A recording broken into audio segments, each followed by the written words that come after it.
Bombo Weather Update. Mga kabombot Sir Nation, narito na ang ating ulat panahon para sa araw na ito. Ramdam na nga ang hagupit ng Super Typhoon Leon habang patuloy itong lumalapit dito sa may bahagi ng lalawigan ng Batanes. At dahil dito, asahan na itong mga malalakas na mga pag-ulang dala maging ang buhos ng ubugso ng hangin. Dito yan sa may bahagi ng northern at extreme northern Luzon. At batay nga sa data ng Bombo Weather Center, huling namataan ang mata o itong sentro ng bagyo o itong Super Typhoon Leon sa layong 100 km east-northeast ng Itbayat, Batanes. Kumikilos ito pahilagang kanluran sa bilis na 20 km per hour. Taglay ng bagyo ang lakas ng hangin na umaabot na ngayon sa 195 km per hour malapit sa gitna at pagbugso ng hangin na pumapalo na sa 240 km per hour. At dahil nga sa hagupit ng naturang super typhoon ay ibinandera na ang tropical cyclone wind signal number 5 sa northern at eastern portion ng lalawigan ng Batanes at makaranas nga ng malalakas na pag-ulan at hangin ng lalawigan dahil yan sa kasalukuyang lokasyon ng naturang bagyo. Pinapayuhan natin ang lahat na lumikas sa ligtas na lugar para makaiwas sa anumang insidente ng mga landslide at mga pagbaha. Makinig din sa mga kinaukulan kung saang lugar maaaring magtungo para lumikas. Samantala, nakataas naman ang tropical cyclone wind signal number 4 diyan naman sa nalalabing bahagi ng naturang lalawigan. At asahan na itong significant to severe na banta ng hangin sa buhay at mga ari-arian.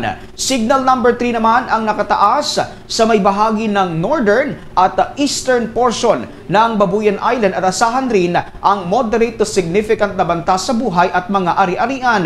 Tropical cyclone wind signal number 2 naman ang nakabandera dyan sa may bahagi o sa nalalabing bahagi ng Babuyan Island, mainland Cagayan, northern portion ng Isabela, Apayao at lalawigan ng Ilocos Norte at asahan rin ang minor to moderate na banta sa buhay at mga ari-arian. Samantala, tropical cyclone wind signal number 1 ang nakataas sa lalabing bahagi ng lalawigan ng Isabela, Quirino, northern at central portion ng Nueva Vizcaya, Abra, Kalinga, Mountain Province, Ifugao, Benguet, Ilocos Sur, La Union, northern at central portion ng Aurora.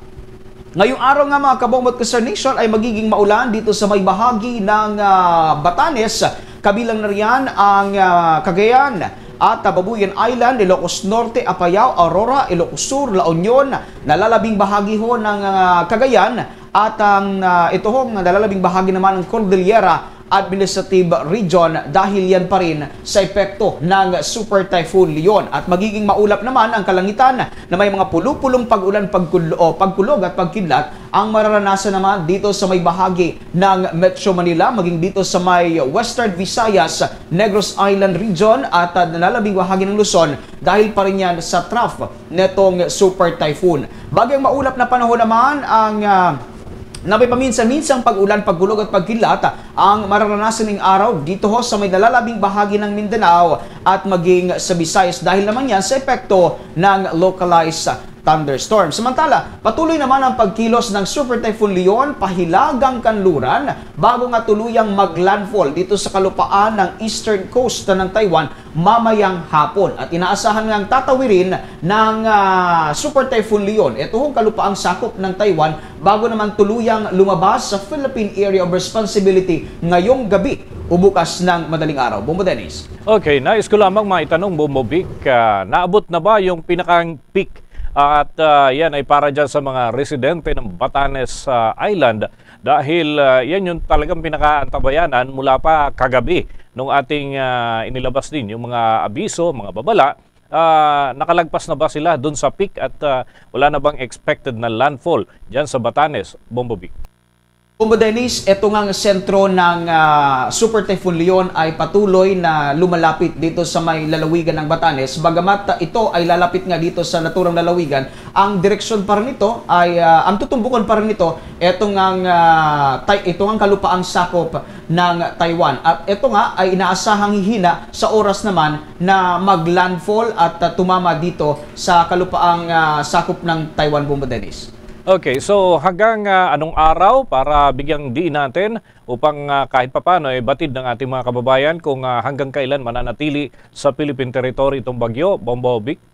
Bombo Dennis, inaasahan nating lalabas ng Philippine, depende pa rin yan sa magiging bilis nitong si Super Typhoon Leon, at inaasahang lalabas nga ito mamayang gabi sa Philippine Area of Responsibility o kaya naman ay bukas ng madaling araw. Saka naman ito tatawid nga dito sa landmass ng Taiwan at ang pangalawang landfall nito, Bombo Dennis, dito na sa may bahagi ng kalupaang sakop ng China, Bombo Dennis. Okay, maraming salamat, Bombo Vic.